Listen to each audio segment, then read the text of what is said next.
लड़की सोच रही थी कि जिन माँ बाप ने उसे धोखा देकर मगरमच्छ के हवाले कर दिया, अब वह उनके पास नहीं जाएगी। पुराने ज़माने में किसी गांव में एक बूढ़ा आदमी रहता था। उसकी शादी को 20 साल हो गए थे, पर वह औलाद की दौलत से महरूम था। भगवान की कृपा से बूढ़े की औरत का पाँव भारी था। नई नई चीज़ें खाने को उसका जी चाहता था। बूढ़ा भी अपनी बिसात के मुताबिक उसे खाने की चीज़ें लाकर देता था। एक रोज़ बूढ़े की बीवी को खट्टे मीठे बेर खाने की बहुत ख्वाहिश हुई। गर्मी के मौसम में बेर कहाँ मिलते हैं, फिर भी बूढ़ा बेरों की तलाश में जंगलों में भटकता रहा। एक दिन जंगलों में इधर उधर बेर तलाश करते हुए वह एक तालाब के किनारे पहुंचा तो एक बेर की झाड़ी नजर आई। बूढ़े को बहुत खुशी हुई। वह अपने दोनों हाथों से बेर इकट्ठे करने लगा। अभी झोली भर बेर ही तोड़े थे कि एक आदमखोर मगरमच्छ ने अपना बड़ा सा मुंह पानी से ऊपर निकाला और जोर से सांस खींची। उसके सांस लेने से एक जोरदार आंधी चली और बूढ़ा कमजोरी की वजह से अपने को न संभाल पाया और तालाब में आ गिरा। बूढ़ा अपने को संभालते हुए किनारे तक पहुंचना ही चाहता था कि मगरमच्छ ने इसके पांव ही पकड़ लिए। बूढ़ा उससे कहने लगा, भाई, खट्टे मीठे बेरों की तलाश में मेरे पांव घिस गए और फिर जब बेर मिले तो मेरे रास्ते में तू रोड़ा बनता है। तेरी यह मक्कारी मुझ पर कोई असर नहीं करेगी। मगरमच्छ बोला, बहुत दिनों से इंसान का गोश्त खाने को नहीं मिला। तेरी करारी हड्डियों को चबाने में मुझे बहुत मज़ा आएगा। आज मैं तुझे खाऊंगा। बूढ़ा आदमी बोला, क्यों? मुझे तू क्यों खाएगा? मगरमच्छ बोला, इसलिए क्योंकि तूने मुझसे बगैर इजाज़त लिए मेरे बेर लिए हैं। बूढ़ा आदमी बोला, भाई, मैं यह बेर बहुत मजबूरी में ले जा रहा हूँ। मेरी बीवी की हालत कुछ ऐसी है, मैं और मेरी बीवी अब और ज़्यादा इंतज़ार नहीं कर सकते। बूढ़े की बात सुनकर मगरमच्छ समझ गया। ओह, अगर यह बात है तो मैं तुझे नहीं खाऊंगा, तू अपनी राह ले। मगरमच्छ बोला, लेकिन मेरी एक शर्त है। बूढ़ा बोला, क्या शर्त है? मगरमच्छ बोला, अगर लड़का होगा तो तेरा और लड़की हुई तो मेरी। बूढ़ा मंजूर कहकर वह बेरों की झोली संभालते हुए चल दिया। वह अपने दिल में सोचने लगा कि मगरमच्छ उसे फिर कहाँ मिलेगा और अगर उसके यहाँ लड़का पैदा हुआ तो फिर तो परेशानी की कोई बात ही नहीं। बूढ़ा अपनी बीवी की आवभगत में कोई कमी नहीं करता था। दिन गुजरते गए और एक दिन बूढ़े के घर एक खूबसूरत और सुंदर तंदुरुस्त लड़की पैदा हुई। बच्ची को देखकर उसे मगरमच्छ की बात याद आई तो वह कांप उठा। लड़की का रंग गुलाब के फूल की तरह था। उसकी आंखें हीरों की तरह चमकदार थीं। वह परियों की तरह हसीन और मासूम थी। ऐसी मन्नतों और मुरादों की लड़की मगरमच्छ के पेट में जाए, यह सोचकर बूढ़ा दुख से कांपने लगा। उसने सोचा कि अब वह कभी तालाब के किनारे नहीं जाएगा। बारिश का मौसम आया और नदी में बाढ़ आ गई। मगरमच्छ पानी में बहकर तालाब से निकलकर खेत में आ गया। अब उसे आसानी से शिकार मिलने लगा। एक दिन बूढ़ा खेत से सब्जी तोड़कर ला रहा था तो रास्ते में मगरमच्छ ने उसे रोककर सवाल किया, क्यों बे बुड्ढे, मुझसे छुपता क्यों है? तू मुझसे छुपकर कहाँ भागेगा? सीधी तरह बता, तेरे यहाँ लड़की हुई या लड़का? बूढ़ा सहमी हुई आवाज़ में बोला, लड़की हुई है। मगरमच्छ बोला, तो फिर वह मेरी है। मेरी अमानत को अब तक तूने अपने पास क्यों रखा है? क्या तू अमानत में खयानत करना चाहता है? बूढ़ा बोला, इतनी छोटी बच्ची को तुझे कैसे दे दूं? मगरमच्छ बोला, 14 साल पहले तूने मुझसे वादा किया था। क्या वह अब भी बच्ची है? तू बाप की नज़र से देखता है। वह अगर बूढ़ी भी हो जाएगी तब भी वह तेरे लिए बच्ची ही रहेगी। तू मुझे अब और बेवकूफ़ नहीं बना सकता। मैं तुझे चैन से रहने नहीं दूंगा। देख, अगर तूने लड़की को कल ही लाकर मुझे नहीं दिया तो मैं तुम तीनों को एक एक कर खत्म कर दूंगा। बूढ़ा बोला, वह मेरी बेटी है, अपना खून तुझे मैं कैसे दे दूं? लोग क्या कहेंगे? मगरमच्छ ने गुस्से से चिल्ला कर कहा, लोग क्या कहेंगे वह मैं नहीं जानता। तू क्या कहता है? वादा खिलाफी करना चाहता है? बूढ़ा बोला, नहीं नहीं, यह बात नहीं है। मैं चाहता हूँ कि मेरी बेटी को इस बात का पता न चले। और बूढ़ा कहते कहते रुक गया। मगरमच्छ ने कहा, तू क्या चाहता है, बोल। बूढ़ा बोला, मेरी लड़की को कमल का फूल बहुत पसंद है। तू अपनी पीठ पर एक कमल का फूल रखकर तालाब के अंदर पानी के नीचे बैठे रहना। जब लड़की खुशी से इसे लेने जाएगी तो इसे तू ले जाना। मगरमच्छ को यह तरकीब पसंद आई। दूसरे दिन जब बूढ़े ने अपनी बीवी को बताया तो लड़की की माँ परेशान हो गई। वह अपने आप को कोस रही थी कि क्यों उसने बेर खाने की ख्वाहिश की।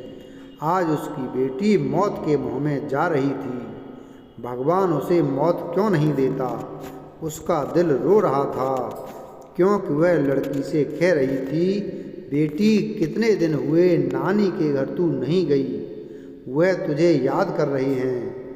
तू आज अपने बाप के साथ नानी के घर जाएगी। 2 दिन रहकर वापस आ जाना। ननिहाल जाने की बात सुनकर बेटी को बहुत खुशी हुई। उसके लिए मामू का घर जन्नत से कुछ कम नहीं था। वहाँ की हर चीज़ उसे पसंद थी। वहाँ का चाँद खूबसूरत था, वहाँ के फूल खूबसूरत और फल रसीले थे। नानी के घर जाने की खबर सुनकर वह खुशी से नए कपड़े पहनकर तैयार हो गई थी। बूढ़ा उसे लेकर जंगल और नाले पार करता हुआ उस तालाब के किनारे पहुंचा और बेटी को तालाब के किनारे बैठा कर बोला, बेटी तू यहाँ बैठी रहे, मैं अभी आया। बूढ़ा चला गया लेकिन वापस नहीं आया। उधर बेटी को एक बेहद खूबसूरत कमल का फूल नजर आया। वह सोचने लगी कि इतना खूबसूरत कमल तालाब के बिल्कुल किनारे खिला है, लेकिन उसे अभी तक किसी ने हाथ नहीं लगाया। हो सकता है किसी की नज़र उस पर ना पड़ी हो। बूढ़े की बेटी धीरे से पानी के अंदर गई। कमल के फूल की तरफ हाथ बढ़ाते ही कमल थोड़ा आगे खिसक गया। लड़की डरकर अपने बाप को पुकारने लगी, घुटने पानी हुआ है बाबा। कमल खिसकता जाता है। वह फिर आगे बढ़ने लगी। कमल फिर से खिसक गया। लड़की चीख कर अपने बाप को पुकारने लगी, छाती पानी हुआ है बाबा, कमल खिसकता जाता है। बाप वहाँ होता तो जवाब देता। उसे डर लग रहा था। वह सोच रही थी कि वापस चली जाए। उसी वक्त बड़ी बड़ी लाल आंखों वाला मगरमच्छ मुँह खोले पानी की सतह पर दिखाई दिया। बूढ़े की बेटी मगरमच्छ को सामने देखकर घबरा गई और चीखने लगी, लेकिन उसकी चीख जंगल में गूंजकर रह गई। पर उसका बाप वापस नहीं आया। मगरमच्छ उसको अपने बड़े बड़े पंजों में पकड़कर तालाब के दूसरे किनारे पर गुफा के अंदर ले गया और वहाँ लड़की को छोड़कर वापस आ गया। लड़की की मासूमियत और खूबसूरती को देखकर उसे खाने का इरादा इस वक्त उसने छोड़ दिया। राहगीर जो तालाब में नहाते या पानी पीने आते थे, उन्हें वह पेट भरकर खाता और उस आदमी के पास खाने का जो सामान होता उसे लाकर इस लड़की को देता। लड़की इस गुफा में पड़ी रहती, पर मगरमच्छ के डर से वह कुछ बोलती नहीं थी। इस तरह दिन गुजरते गए। चारों तरफ इस तालाब का मगरमच्छ आदमखोर के नाम से मशहूर हो गया था। डर के मारे कोई राहगीर इस तालाब की तरफ नहीं आता था। मगरमच्छ भूख से बेकरार होने लगा। उसने तालाब की बड़ी बड़ी मछलियों को खाकर खत्म कर दिया। अब वह भूख के मारे मरने लगा। जंगल की गाय, बकरी, भेड़ भी वह भूख की शिद्दत में खा गया। अब उसके डर से वहाँ कोई जानवर भी पानी पीने नहीं आता था। जब उसे जोर की भूख सताने लगी तो वह बूढ़े की बेटी के करीब आकर उसे अपनी लाल और ललचाई आंखों से घूरने लगा। बूढ़े की बेटी समझ गई कि अब उसकी बारी थी, लेकिन मगरमच्छ ने उसे उस दिन नहीं खाया। सोचने लगा कि अब उसके दांतों में धार नहीं थी, उन्हें लोहार से तेज कराने के बाद उस लड़की को खाएगा। यह सोचकर वह लोहार के पास चला गया। उधर बूढ़े की बेटी अपनी जान बचाने की तरकीब सोचने लगी। गुफा में जितने सौंदे चांदी के जेवरात मगरमच्छ ने लाकर रखे थे उसने सबको इकट्ठा किया और एक टोकरी में रखकर सूखे पत्ते और छोटी छोटी लकड़ियों से उसे ढक लिया और अपने जिस्म पर कीचड़ लेपकर अपनी सूरत एक अंधी बुढ़िया जैसी बना ली और टोकरी कमर पर लादकर लाठी टेकते टेकते जाने लगी। जैसे ही गुफा से बाहर निकली उसी वक्त मगरमच्छ आ गया और दहाड़ कर पूछने लगा, तू कौन है? बूढ़े की बेटी डर से कांपने लगी, लेकिन बाद में खुद को संभालते हुए कहने लगी, गई मैं अंधी बूढ़ी हूँ, हड्डियों की लड़ी हूँ। मेरे बदन में क्या है जो तू खाएगा? तू अपनी गुफा को जा, वहाँ तेरे लिए एक तंदुरुस्त लड़की मौजूद है, उसकी हड्डियाँ चबाने में तुझे मज़ा आएगा। मगरमच्छ उसे पहचान न सका। उसके मुंह में इंसानी गोश्त के मज़े को सोचकर पानी आ गया और वह तेजी से गुफा के अंदर चला गया। बूढ़े की बेटी उससे छुटकारा मिलते ही घबराकर दौड़ने लगी और घने जंगल में गुम हो गई। वह सोच रही थी कि जिस माँ बाप ने उसे धोखा देकर मगरमच्छ के हवाले कर दिया वह उनके पास नहीं जाएगी। वह यही कुछ सोचते हुए घने जंगल में चली जा रही थी कि उसे शेर की गरज सुनाई दी। उसका दिल जोर जोर से धड़कने लगा। वह खौफ के मारे इधर उधर छुपने की जगह ढूंढने लगी। इतनी देर में एक हाथी के बराबर ऊंचा और बड़ा शेर उसके सामने आ गया। डर के मारे वह सामने एक बड़े बरगद के दरख्त के तने से लिपट गई और रो रो कर मजबूरन दरख्त से दरख्वास्त करने लगी, ए दरख्त तू फट जा, मैं तुझ में समा जाऊं और तू बंद हो जा। यह सुनते ही दरख्त सचमुच फट गया और वह उसमें अंदर चली गई और दरख्त बंद हो गया। एक दिन एक राजकुमार शिकार करने के लिए उसी जंगल में आया। वह दातुन के लिए एक शाख काटने लगा कि उसके कानों में ये आवाज़ आई, राजकुमार धीरे काट, कहीं मेरी आँख न फूट जाए, मेरी नाक न कट जाए, मेरा हाथ टूट न जाए। यह सुरीली आवाज़ सुनकर राजकुमार को हैरत हुई और वह दातुन लिए बगैर राजमहल वापस चला आया। वह रात भर उसी जादुई दरख्त के बारे में सोचता रहा। राजमहल में राजकुमार की शादी की तैयारियां हो रही थीं। ज्योतिषी और पुरोहित राजकुमार को समझा रहे थे, लेकिन राजकुमार की बस एक ही जिद थी कि वह उसी दरख्त से शादी करेगा। अगर उसकी शादी उस दरख्त से नहीं हुई तो वह अपनी जान दे देगा। राजकुमार राजा की इकलौती औलाद था।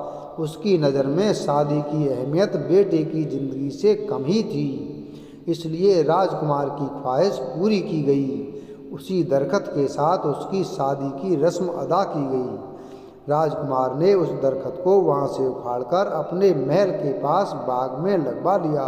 बूढ़े की बेटी रात गए दरख्त से निकलती और महल के अंदर जाकर सब काम पूरे करती और सुबह होते ही वापस दरख्त के अंदर चली जाती।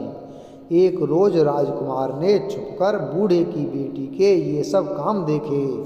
दूसरे दिन जब बूढ़े की बेटी दरख्त से निकलकर महल के अंदर गई तो राजकुमार ने उस दरख्त को आग लगाकर भस्म कर दिया। बूढ़े की बेटी दौड़ते हुए आई और बोली, आह तुमने यह क्या किया? इस पर राजकुमार ने कहा, इतना बड़ा महल है, तुम इसमें रह सकती हो, इस खूबसूरत बाग में घूम सकती हो, बेवजह इस दरख्त के अंधेरे में क्यों सड़ती रहती हो? और फिर मैं तुमसे बेइंतहा मोहब्बत करता हूँ। मैंने तुम्हें अपनी रानी बना लिया है। मैं तुम्हारे बिना जी न सकूँगा। लड़की तो सिर्फ मोहब्बत की भूखी थी। लड़की को लगा कि जैसे सारे जहाँ की खुशी उसे मिल गई हो। उस दिन के बाद दोनों राजमहल में हंसी खुशी रहने लगे। वीडियो अगर पसंद आया हो तो वीडियो को लाइक करें, चैनल को सब्सक्राइब करें और बेल आइकन प्रेस करें। धन्यवाद।